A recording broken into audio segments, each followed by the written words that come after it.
All right. So good morning, everyone. I am Virginia Moody-Rudder with Clean Energy Economy Minnesota, and I am excited to welcome you to our first virtual roadshow highlighting projects in Southeast Minnesota.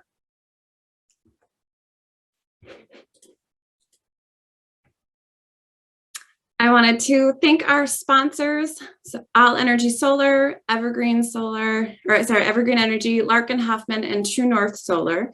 And I also wanted to thank our partners, Region 9, the Economic Development Association of Minnesota, Clean Energy Resource Teams, and more who have helped to share out our event today.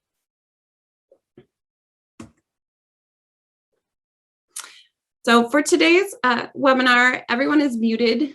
And if you are interested in sending questions to our panelists, please use your Q&A function, which should be at the bottom of your screen. You can also kind of clean up your screen by using the drop down in the top center and viewing active cameras, which will help you see just the people who have their camera turned on. We are recording this webinar today, and the full recording will be available. And then we're also going to make a recap blog and a highlight video that will also be shared on our website.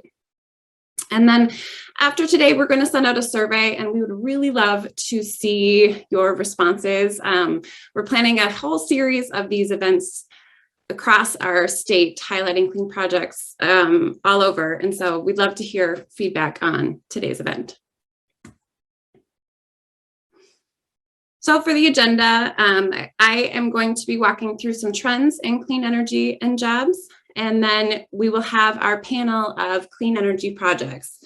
So with us today, we have Kyle Swarbrick of Winona Renewable Energy, Laura Malwitz from McKinstry, and Brendan Dillon of Nokomis Energy.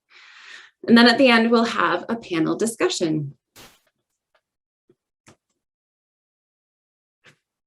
Clean Energy Economy Minnesota, or CEEM, is a nonprofit that was established about 5 years ago to bring the business voice of clean energy to policymakers, to the broader community, and kind of share those business stories of why clean energy makes a difference in Minnesota's economy. We are an industry-led nonprofit. We have more than 40 business members, ranging from small entities and going all the way up to Fortune 100 and 500 companies.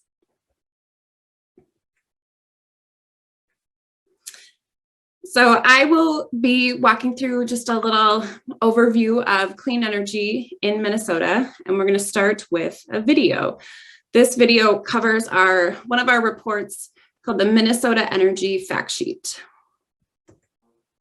The 2021 Minnesota Energy Fact Sheet shows the state is undergoing a dramatic clean energy transition, setting new milestones in clean energy deployment and a commitment to energy efficiency. In 2020, and for the first time, renewables were the leading source of electricity generation in Minnesota. A key factor for this can be attributed to the creation of 588 megawatts of new capacity, all from clean, renewable energy sources. Ranking first in the Midwest for energy efficiency in 2020, the state's energy productivity has grown 24% since 2011. And Minnesota's power sector emissions have fallen 40% over the last decade. In that time, natural gas used for electricity tripled, while coal use fell by half. Prior to the pandemic, nearly 62,000 Minnesotans worked in clean energy. Those jobs were growing 2.5 times faster than the rest of the economy. Unfortunately, during the pandemic, over 9,000 clean energy workers lost their jobs. Clean energy can help Minnesota's economy get back in business. Get the facts about Minnesota's energy and where it is heading. Download the 2021 Minnesota Energy Fact Sheet today.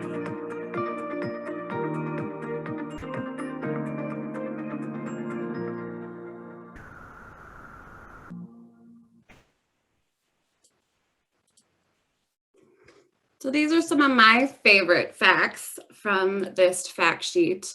In 2020, renewable energy was our #1 source of electricity generation for the first time, with 29% of our electricity coming from renewable sources. And it combined with nuclear, that was the majority of our electricity, so 55%. And because of all of this renewable energy that we're adding to our grid, our power sector emissions have fallen 40% in the past decade. And I think a lot of this has been driven by corporations in Minnesota and our state making big commitments around renewable energy. So we've seen Target, Cargill, General Mills, all making these kinds of commitments to renewable energy.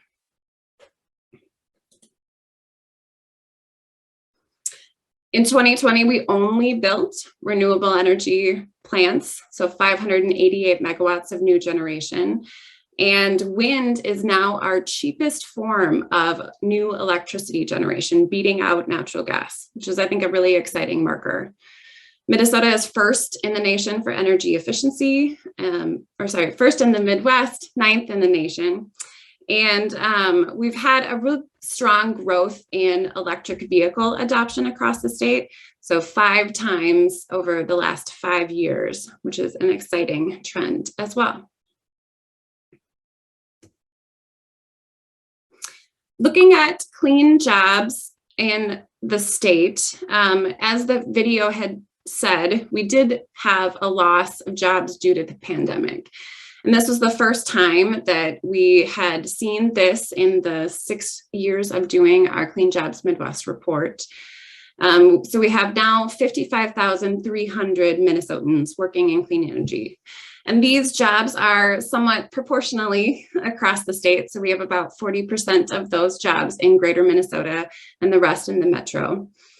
And our jobs are rebounding faster. So this is a sector of growth for Minnesota where we're seeing our jobs coming back twice as fast as the overall workforce. And small businesses are really driving this sector. So 71% of the jobs in clean energy are in companies that have fewer than 20 people. The bulk of our clean energy jobs in Minnesota are found in energy efficiency, so 75%. And if you look across the sector, this includes a lot of different kinds of jobs. So you have high efficiency HVAC and other HVAC, also lighting, building controls, and there's a lot of different spaces that people working in energy efficiency work.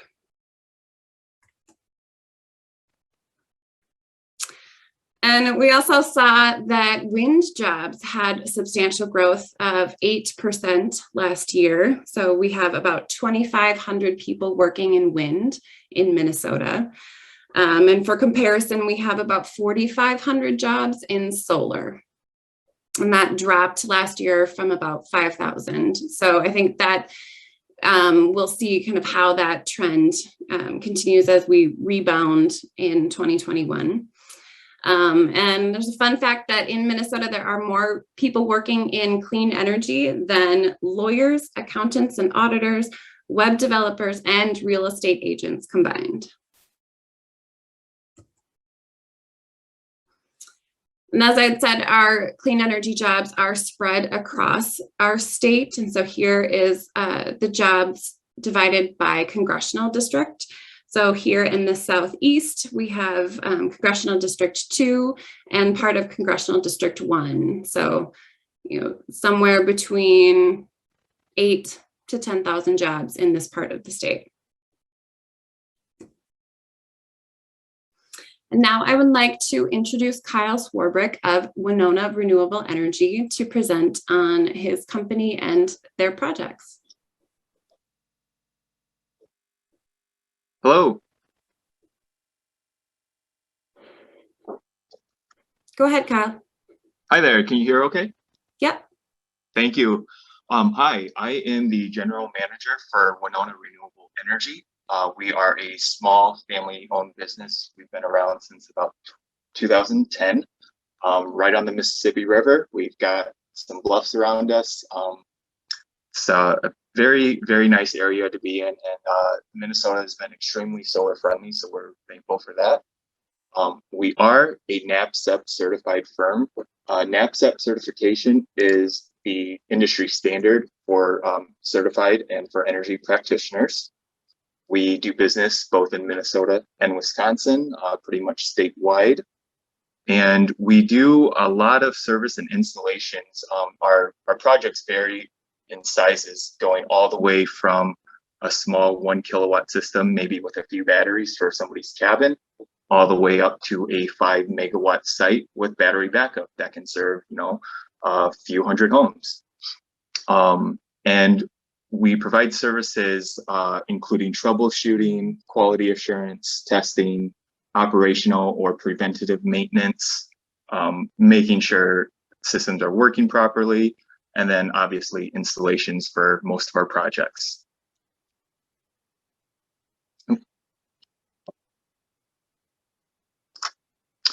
Here's just a few samples of some past projects that we have had. The top left photo, or the furthest left photo, is a parking structure for Foresight Bank in Plainview, Minnesota. The top right was for about an 80 kilowatt community solar garden that was put in the My Energy headquarters down in Rushford, Minnesota. And then the last two photos there are just a couple of local projects that were done on, one's a hobby farm, and then the other one is a fully working farm. The one on the left there, or the bottom left, was actually staked and kind of aligned, if you will, during the solar eclipse that we had back in 2017. So I'm not sure how many systems can make that claim.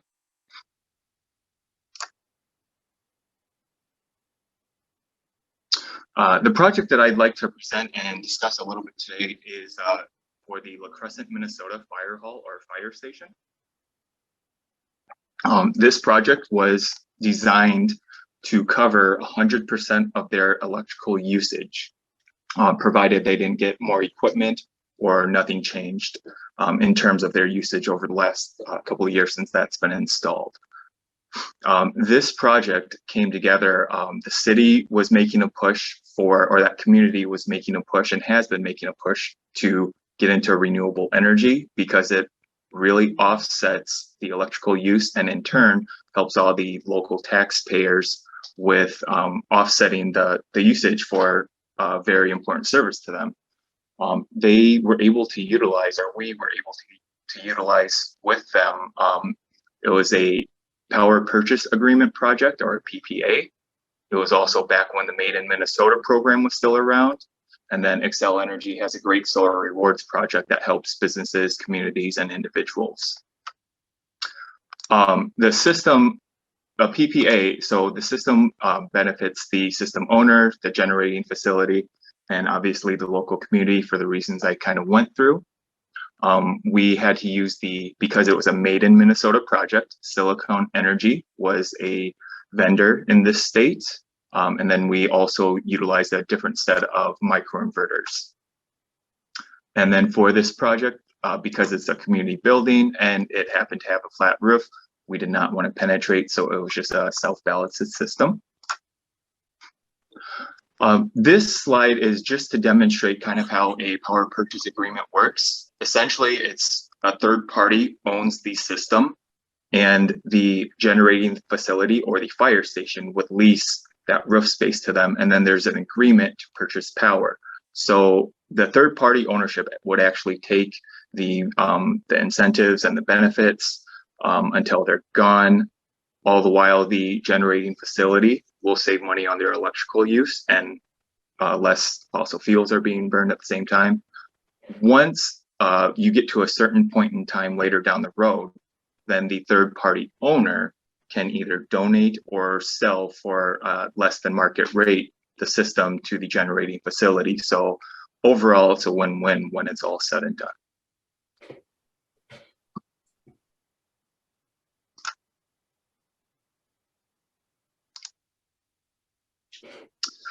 So this is just a little, I guess, peek behind the curtain into how we got started with this project. City came to us. We needed to make sure that it was a viable project and that they had solar access. Many people will come to us, and I mentioned earlier, we are in the bluffs right along the Mississippi River. So we've had plenty of instances where somebody came to us and they wanted solar, but sun access or shading was just a major issue, and it was just due to the bluffs.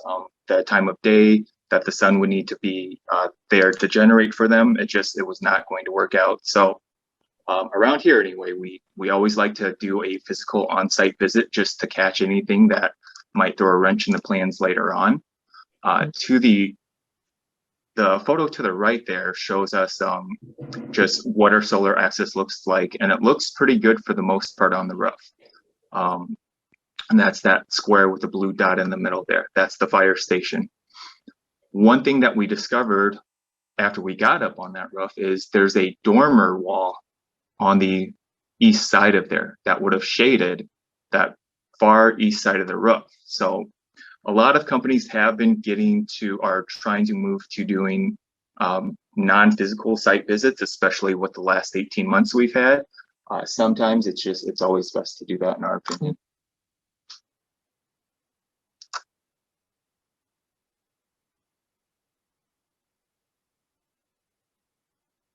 And this is just more of a satellite view and a few more photos, so you can kind of see what we had to identify and work with to make sure that production and shading were not an issue. The name of the game is to get as much solar up there, and we really wanted to offset up to or more than 100 or up to 120% of this facility's usage.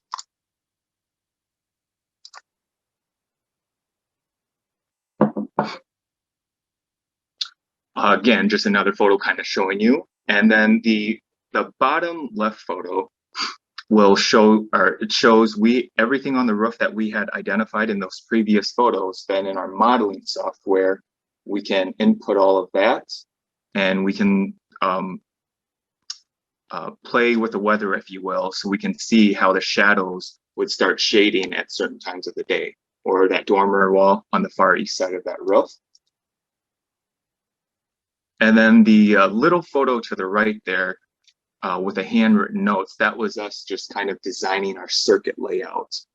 We used microinverters, and those were a 4-to-1. That means there were 4 solar modules plugged into one microinverter, and we had to design those circuits in advance, obviously, so install would go smoothly and quickly. And that's just kind of an idea, if you can see how everything was grouped together. And a lot of people, when they come to us, they are surprised that solar takes a little bit of time to install, and they ask us, how quickly it can be done. Depending on where you are, it could take up to 60 steps or more to get solar installed, from the time that you reach out to somebody to the time that we're flipping the switch to turn it on.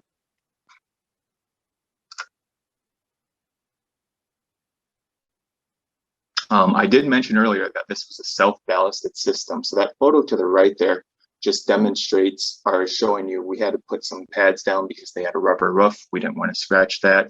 And then just barely in the shot there is a ballast block that would then sit over there. And the graphic to the left there with all those number call outs, I'm not sure if you can read them, but they just are telling us, after engineers look through everything, this is how the system needs to be ballasted or weighted down to account for wind in the event that there is a catastrophic incident here.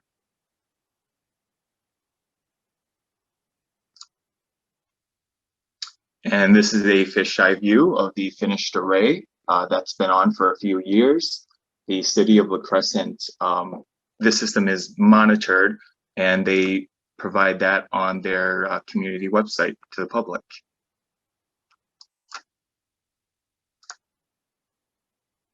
And thank you for your time.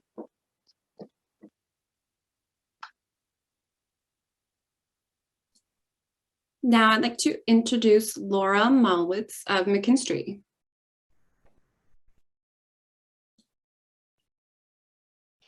Hello, good morning, everyone. Can you hear me all right? Yes. Okay, perfect. Well, thank you, Clean Energy Economy Minnesota, for having McKinstry here to talk about some of our clean energy work in southern Minnesota, specifically with the city of Rochester and most recently, Winona State University. If you could go to the next slide. So something that we often try to do with our partners and our customers is to truly drive greater value out of infrastructure projects.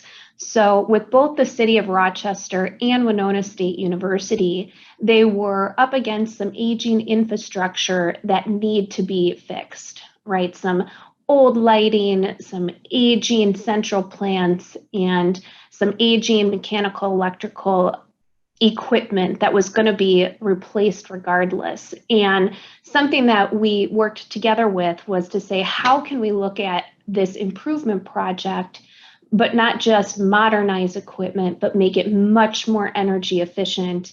And how can we do so also in a way that we are engaging with our local subcontractors and creating local jobs with these projects? And so how I think I'll try and tell the story for both of these is what I call the 4 E's. How we educate ourselves, empower ourselves to make energy efficient decisions and investments, execute those projects how we designed them and how we want them to perform ongoing, and then engaging our community in the process. So for the city of Rochester, like I said, they had some really aging infrastructure in both their recreation facility as well as their Mayo Civic Center. Many of you have probably been to each one of those facilities many times, whether for a hockey game or at the Civic Center for a conference. But we said, let's kind of really educate ourselves and root ourselves in what the true problem is. Not only do we have old equipment, we also have an opportunity to do a comprehensive assessment of each of these facilities. And in so, how can we focus not on just fixing broken and old things, but where can we find waste within those facilities, specifically energy waste and operational waste? And so that education, that comprehensive assessment of the facility allowed us to kind of work with the city's sustainability goals. So if you go to the next slide, Virginia. The city of Rochester has really emerged as a leader in energy efficiency and sustainability. They have a goal to reach 80% reduction of greenhouse gases by 2050. And to really drive economic savings through these projects and create local jobs. And so because the city already had these sustainability goals, it really empowered us to look at that investment project in a way that can also deliver on energy savings, economic savings, and workforce development. And so when we went to execute these projects, we said, now work with a partner that will not only just develop a broader project that will drive more value for the city, but will also guarantee those outcomes long term.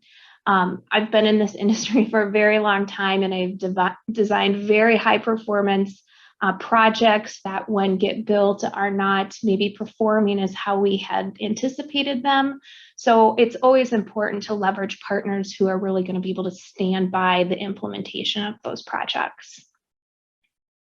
So if we dive in and narrow into the recreation center, like I said, this building may look very familiar to many of you.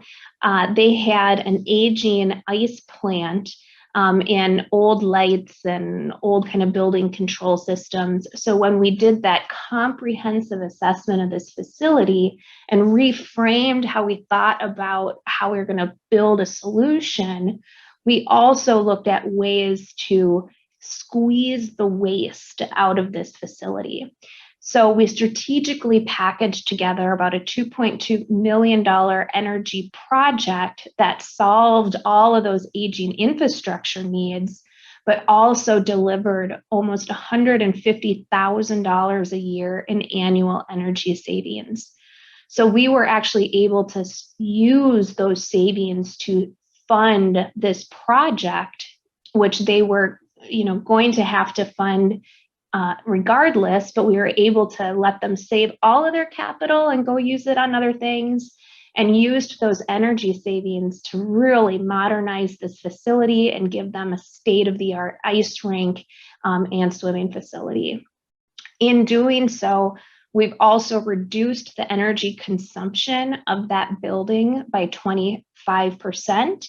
And really squeezed a lot of carbon emission reduction out of that building. So again, we're improving condition, we're fixing old aged equipment, we're modernizing things, but we're also driving energy savings. This project was done through a guaranteed energy savings process. And so below in that slide is just a graphic on how we use those savings to fund the project. And then when the project has been paid for, those savings just become part of the city's reduced operating budget. So we did a similar process because we were so successful with the rec center.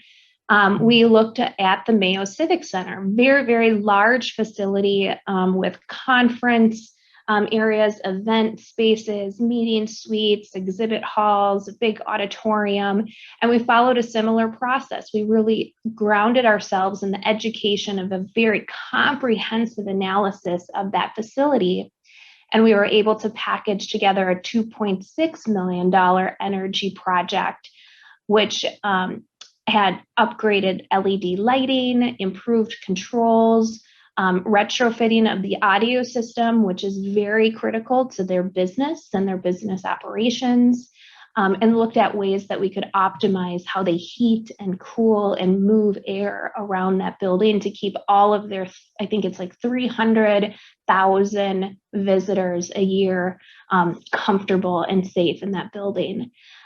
We were able to squeeze the waste out of that building for about $180,000 a year in savings, which again went to fund the entire project. And we reduced the energy consumption at this building by 21%. So by the two buildings, we're averaging about 23% in energy reductions in just these single projects. And we were able to do so by guaranteeing all of those savings to help fund those projects.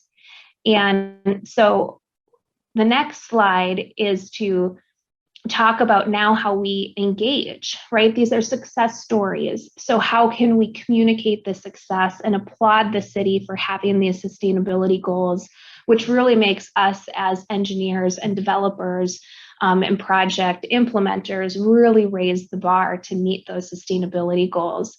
And so working with people like Clean Energy Economy Minnesota is also critical to telling those stories. And we put together a great video case study on that to share with you today.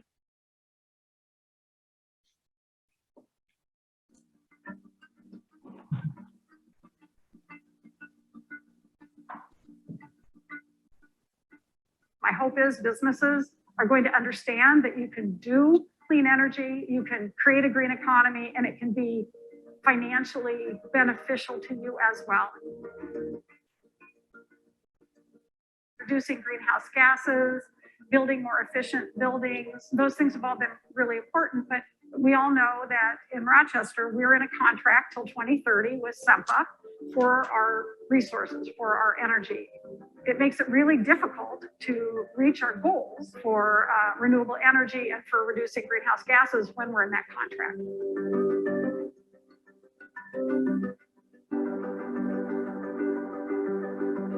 We have specific goals that our city has adopted to reduce our greenhouse gas emissions, to reduce our energy usage, but it's really become much bigger than that. So initially it was heavily focused on our energy use. Now we look at transportation, waste, air quality. We have a local bike sharing program, so micromobility initiatives. electric vehicles, pretty much anything that the city does, we have a hand in just ensuring that it's happening sustainably. Working with a city like Rochester, where they already have sustainability goals and a climate action plan, it makes it so much easier because they've already plotted their path, and we're here to help them meet their goals to get along that path. We've been on track with our energy reduction year to year, but the bigger goals are those greenhouse gas emissions reduction goals, and energy is a huge piece of that. So if we can upgrade our facilities to use less energy, they're contributing less greenhouse gas emissions, which in turn saves us a lot of money in how the building operates day to day, which allows us to put that into other upgrades, other projects, other sustainability initiatives for the community. Energy efficiency is a way to reduce those costs for the city, for their buildings, and obviously that adds up. Rather than raising taxes to get revenue to repair some of these buildings, we're taking them in under our umbrella and making them more efficient. For some people, energy efficiency is a primary concern, but for a lot of people, it's not. It's a secondary concern, or maybe it's something that they hadn't really thought about. I think when we have a chance to highlight a project with LED lighting, or even if it is solar panels on a roof, it kind of starts that conversation, and then it usually leads to maybe just getting into the numbers and talking about the percentage of energy that goes into conditioning buildings, and it's usually kind of a little bit surprising and maybe eye-opening for a lot of people. And so what does it do? It's energy efficiency for the city, meeting their sustainability goals, which means cleaner air, environment, etc. And the big thing for the city is job creation.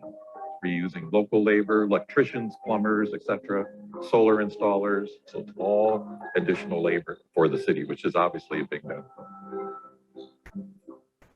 It's really kind of a capital project that doesn't need any capital. And then I think really the energy savings, I mean, you can almost think of it as just a bonus that we are also having that impact on sustainability and green initiatives, that we're just using less energy and saving money along the way.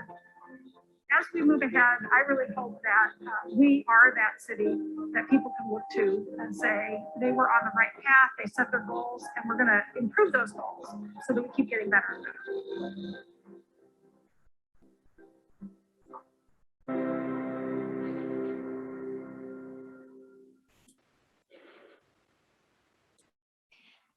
So what does all of this mean? It means that cities like the city of Rochester are really taking a lead. I mean, think if every single project that we invested in infrastructure, whether it's at your city or your county or your university or your school district, if every one of those projects could reduce energy use by 20, 23, 25, 28%, these things are really, really important to meeting those sustainability goals, not just at the local level, but at the state level as well. So we were able to get about $6 million worth of work accomplished. We funded that work by energy savings and drastically reduced the amount of carbon. And like Lauren Jensen said in her video, getting at those greenhouse gas reductions was a big win for the city. And with all of these projects, we like to leverage local contractors so we can bring workforce development to the areas where we work, use clean energy projects to spur economic development.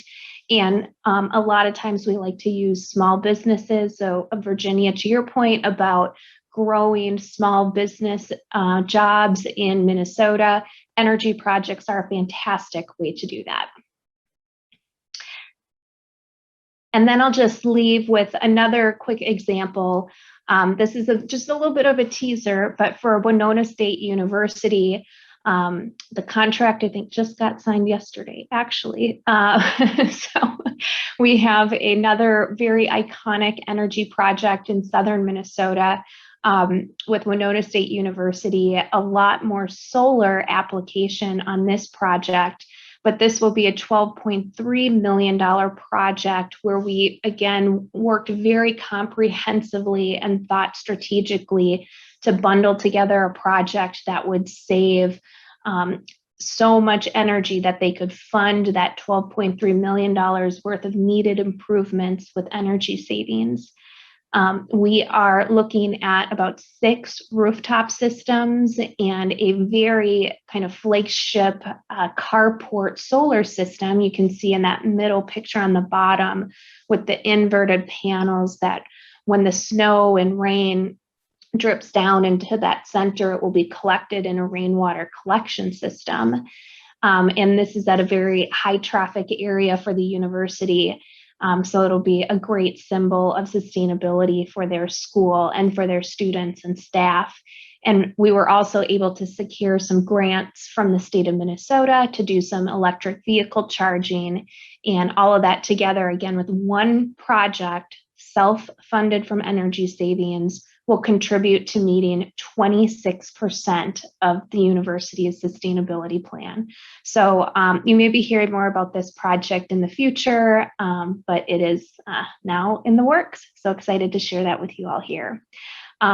So I hope these 2 examples in Southern Minnesota help you think about how do we educate ourselves around addressing an infrastructure problem and helping us reframe that solution to not just fix old and broken things, but do so in a way that drives energy efficiency and creates local jobs and empowers us all to really raise the bar, helping cities and our states meet those greenhouse gas reduction goals, execute projects in ways that they were designed to perform so that we can rely on high performance projects long-term, and then work with people like Clean Energy Economy and yourself and our local communities to really get people engaged, create local jobs, and share the success stories with us all. So thank you all so much for having me, and looking forward to answering any questions you may have later on in the program.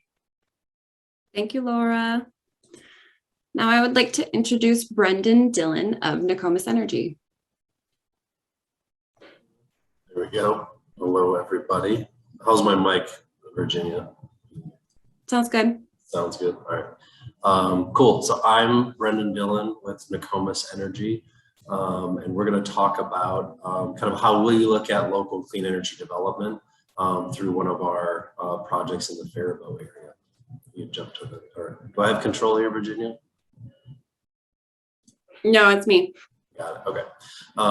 So we're a local clean energy developer, and what we do is, we work with communities to identify clean energy development opportunities for them. And where we see a lot of opportunity in Minnesota is in, working with communities who, want to plan out their own energy transition, or in helping to connect businesses, schools, or municipalities with some of the clean energy development opportunities that would be accessible to them in their community based on, kind of local permitting, utility programs, whatever that might be.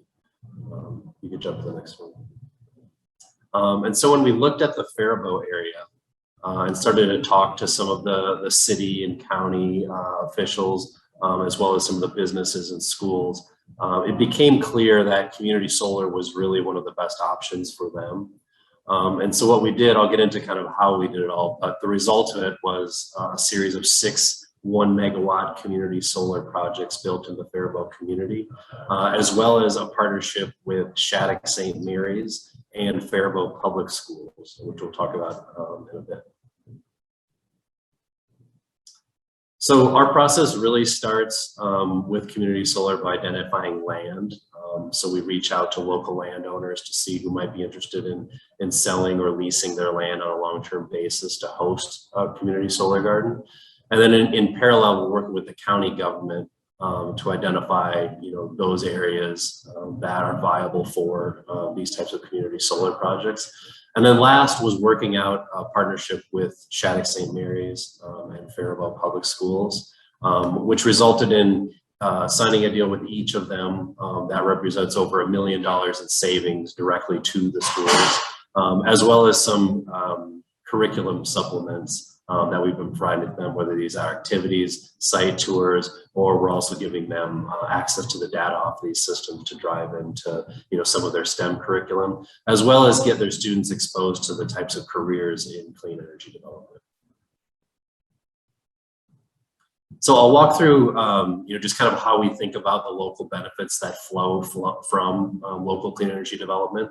So there's obviously the direct economic benefits. So, when we lease this land from landowners, we're typically paying, 3 to 4 times what they could make growing whatever the local crops are, or renting it out to other farmers to grow crops on their land. And then there's the energy customers. So in this case, these 2 schools will be saving tens of thousands of dollars a year on their energy costs, which then in turn can flow into, teachers' salaries, other types of, funding that a school always needs. And then of course, there's the local tax revenue. So these solar assets sit there in the community for 25 plus years and generate a local tax revenue for the city or county, whoever the jurisdiction is. And then obviously along with, the direct economic benefits, there's obviously the jobs. And so again, you have direct jobs, those folks that are directly involved with developing, constructing the project, operating and maintaining over the life. And then you have a variety of, kind of the local service industry. We hire surveyors, title professionals, different types of engineering consultants throughout the process, as well as some of the more kind of, warehousing and logistics services that, any construction project, would drive activity in. And then last are kind of these community development aspects. So, the Faribault area right now gets a very high percentage of its electricity from solar due to the community solar projects that have been developed in the greater area. And, one thing I like to kind of think about, potentially in the future is, as more companies start to set more aggressive sustainability goals around, the percent of electricity that they want to come from clean sources, the Faribault community will be well positioned for that. If you're thinking about, building a manufacturing plant or a warehouse somewhere, you might start to think about what is the local energy mix in these communities. And in this case, Faribault may stand out for that. And then I mentioned, the local tax base, building assets in the community, provides a sustainable revenue source for the local community. And then last, and I think, maybe most importantly, for these types of projects is really, the education, which I'll highlight on the next slide. So we had the opportunity, one of the activities we're doing with the schools that we work with is to host them on our community solar sites. And it's both, a technical tour. In this case, earlier this week, we were able to host an engineering class from Shattuck St. Mary's. So these are juniors and seniors in high school, taking, relatively advanced math and science courses within the high school curriculum. And they got a chance to come out, walk through the community solar gardens, get a very technical explanation of how these things are converting electricity or sunlight into electricity, and all of the, sort of development tasks that go along with, seeing a project like this realized. And then I think, maybe most importantly is, we have a discussion with these high school kids about the types of careers, in clean energy. Because I think this is really, what's going to allow us to accelerate the adoption even more, is just getting more of our young people exposed to the types of careers and driving it into their curriculum through the local schools. So appreciate the time, everyone, for sure. And look forward to any questions at the end. Thank you.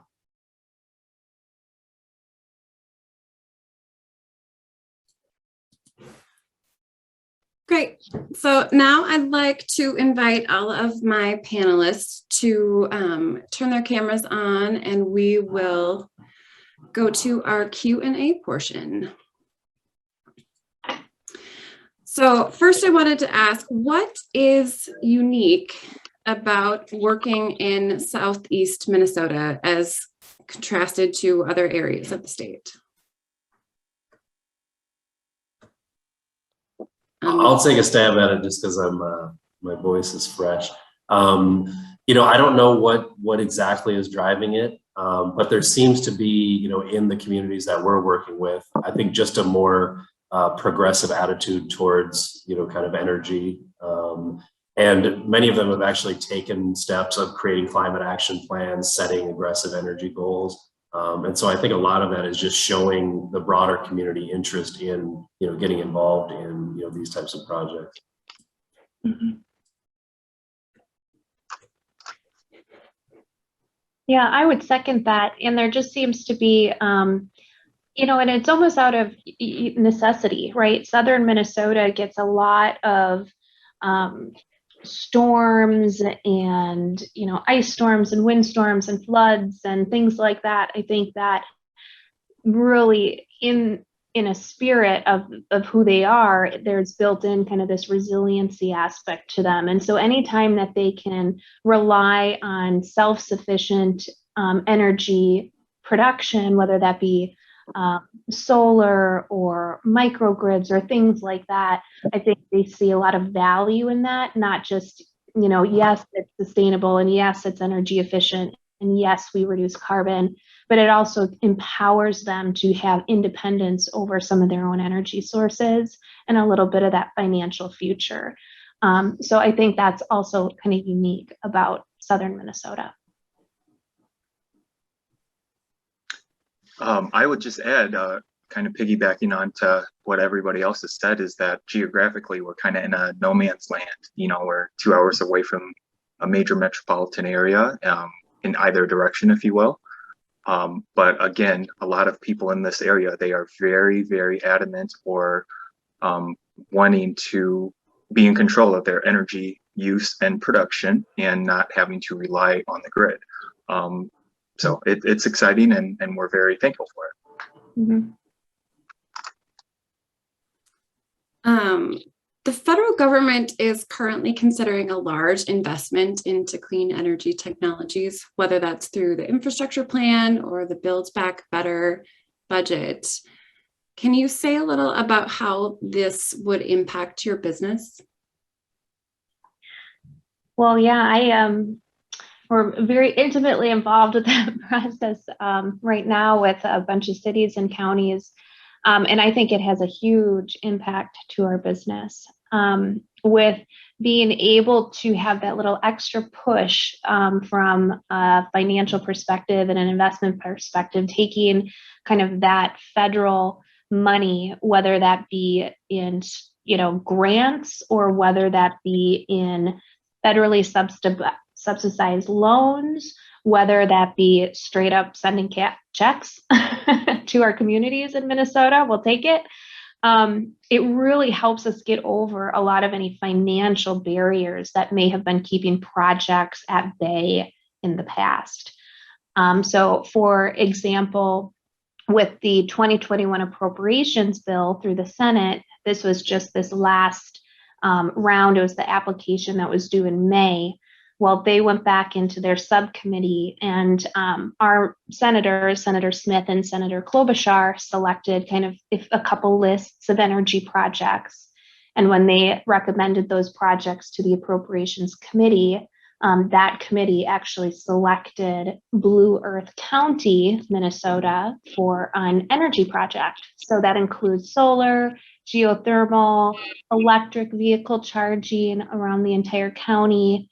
And because they are now part of that bill, if that bill gets signed into law, they will be able to get a check for $4.3 million, you know, at the top of the year for these projects.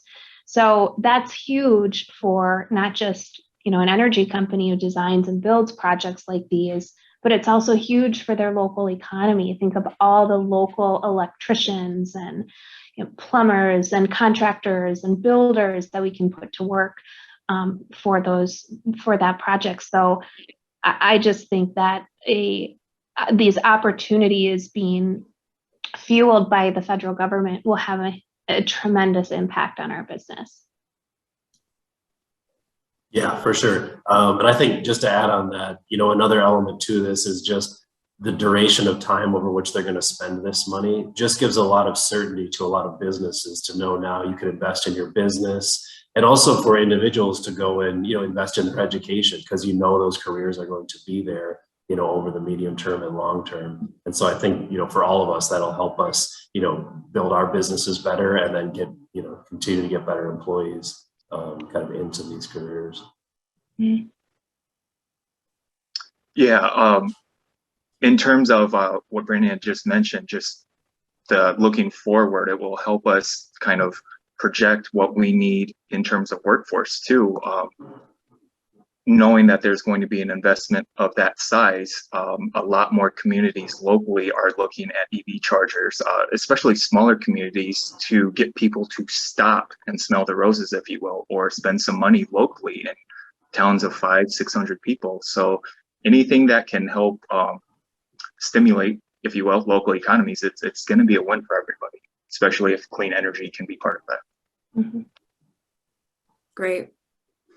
We're talking a little bit about workforce development and jobs, and part of our Clean Jobs Been Bust report highlighted that the majority of businesses are finding it hard to hire right now. So I think there's a lot of opportunity in our clean energy industry. So what advice would you give to someone who's looking to start in this space?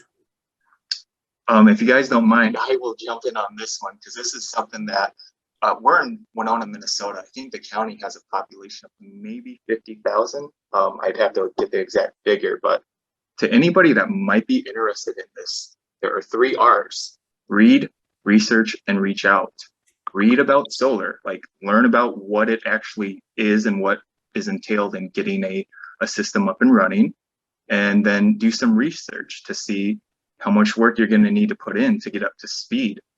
We have a lot of people that do apply for jobs, but then when we kind of give them a very brief overview of what's involved in being knowledgeable in solar, a lot of people just are not up for that. So I would just, educate yourself about kind of what's all entailed, and then reach out to local folks like us or Brandon or anybody else in the industry. Time is limited, but we're more than happy to answer questions and to try to point people in the right direction if they want to get into solar.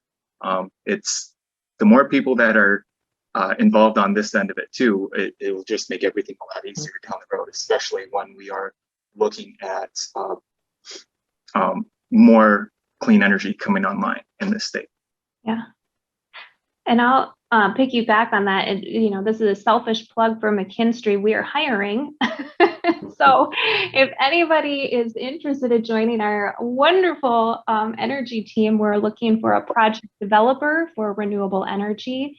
Somebody who can help us develop renewable energy projects and even explore things like distributed energy, so solar and microgrids. And they would be working here in Minnesota. And then we also have a position open for a project manager. So somebody who wants to be a little bit more involved on the construction side and the build side of these energy projects, and being assured that those projects get built to the highest performing standards possible, and then follows up on that performance long term. So if anybody's interested, feel free to reach out. I know who to put you in touch with. No, absolutely. Project developers and project managers in clean energy, they can, set their course over their career. And so I think you highlight exactly this point that I want to make it, which is, people can find the intersection of whatever their professional career goals are and clean energy now, because it's such a broad industry. It touches so many facets of, traditional industry, as well as all of the kind of disciplines within that. So, if you love accounting, if you love legal, you can find your way into the clean energy industry very easily. And so I think it's less about, I need to go become an expert in the energy industry or in solar or wind or energy efficiency, and more you can still kind of, see what you're good at, see what you like to do, and then just see where that intersects, with clean energy. And it doesn't have to be at a, solar installer or, a energy consulting firm. You can go work for almost any company now and, find out how, clean energy is going to impact that and bring a lot of value to them. And then let's do one audience question quick before we wrap up. So Kyle, there's a question: is battery storage part of all of the storage or solar projects? And are there any issues with excess energy production during low use times? That's a good question. Battery is not included on every project. However, in the last 12 months and looking forward, it's something that is coming up more and more and more. A lot of people are realizing now, if you have solar and it's interconnected to the grid, when the grid goes down due to a power outage. So does your solar. A battery can take care of that for a little bit. As we move forward, it'll be very exciting for reverse coupling systems are utilizing things like the new Ford Lightning, where that truck can power your home in addition to solar. So it's exciting. What was the second part of that? I'm sorry. Oh, I think you answered it. It's just like if there's issues with excess production during low use times. No, the only time we've seen that is just where there's not a lot of distributed generation capacity on the grid, and typically the utilities are great to work with to make sure all the projects can come online. So not yet. Great. Well, thank you all for your presentations today. I'm gonna share my screen quick if it works again, and we will wrap up our presentation today. So I wanted to highlight that we have a couple events coming up, 2 more of these roadshows, one in central Minnesota and one in West Central. So coming up September 28th and October 14th. And for any CEEM members on the call, we were doing a lunch and learn on October 5th for our the ECO Act, the Energy Conservation and Optimization Act, how that will be implemented. And I want to do a quick plug for certs. The seed grants are still open. You can apply by October 8th. And if you have any questions, reach out to Chris Meyer at Clean Energy Resource Teams, and she'll be happy to help you with your application. And thank you all for coming. We really appreciate it and hope that you enjoyed our presentation.